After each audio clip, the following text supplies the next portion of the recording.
I am awfully greedy. I want everything from life. I want to be a woman and to be a man, to have many friends and to have loneliness, to work much and write good books, to travel and enjoy myself, to be selfish and to be unselfish. You see, it is difficult to get all which I want. And then when I do not succeed, I get mad with anger.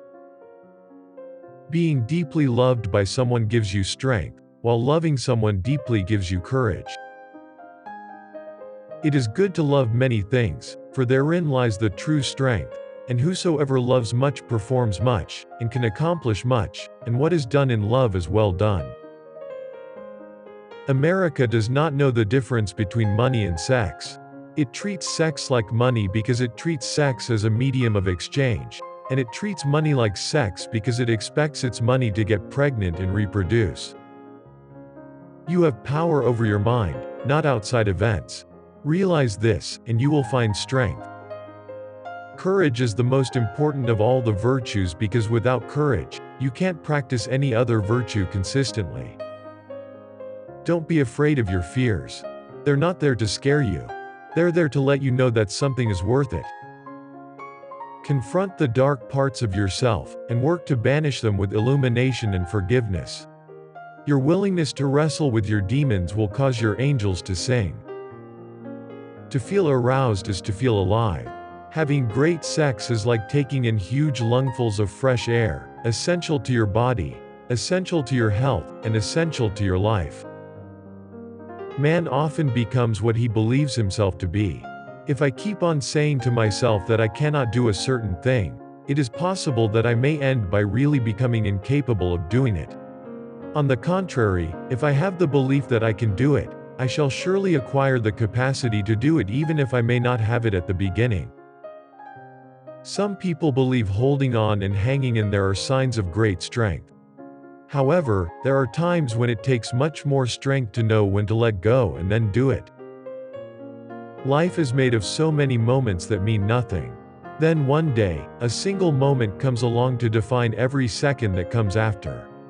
Such moments are tests of courage, of strength. Focus on your strengths, not your weaknesses. Focus on your character, not your reputation. Focus on your blessings, not your misfortunes.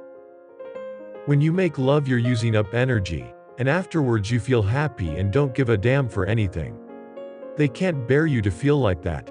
They want you to be bursting with energy all the time.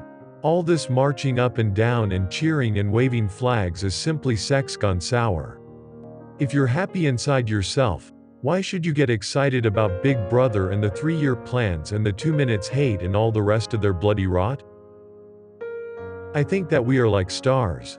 Something happens to burst us open, but when we burst open and think we are dying, we're actually turning into a supernova. And then when we look at ourselves again, we see that we're suddenly more beautiful than we ever were before. The moment we begin to fear the opinions of others and hesitate to tell the truth that is in us, and from motives of policy are silent when we should speak, the divine floods of light and life no longer flow into our souls. It's not that you should never love something so much that it can control you. It's that you need to love something that much so you can never be controlled. It's not a weakness, it's your best strength. If you want to rebel from inside the system. That's much more powerful than rebelling outside the system. When a man touches a woman's body, he is not just touching her body. It goes much deeper than that for a woman. He is touching parts of her soul, parts as diverse as how she feels about being a grandmother someday, to what is her favorite ice cream, to how much she loves her pet, and to her opinion of how the current president is governing. The man wants a sexual encounter and love is far from his mind. She desires permanence, commitment, safety, and security. Bottom line is, even if you see him coming, you're not ready for the big moments. No one asks for their life to change, not really. But it does. So what are we, helpless puppets? No. The big moments are gonna come. You can't help that. It's what you do afterwards that counts. That's when you find out who you are. To call woman the weaker sex is a libel. It is man's injustice to woman. If by strength is meant brute strength, then, indeed, is woman less brute than man. If by strength is meant moral power, then woman is immeasurably man's superior. Has she not greater intuition? Is she not more self-sacrificing? Has she not greater powers of endurance? Has she not greater courage? Without her, man could not be. If non-violence is the law of our being, the future is with women. Who can make a more effective appeal to the heart than a woman?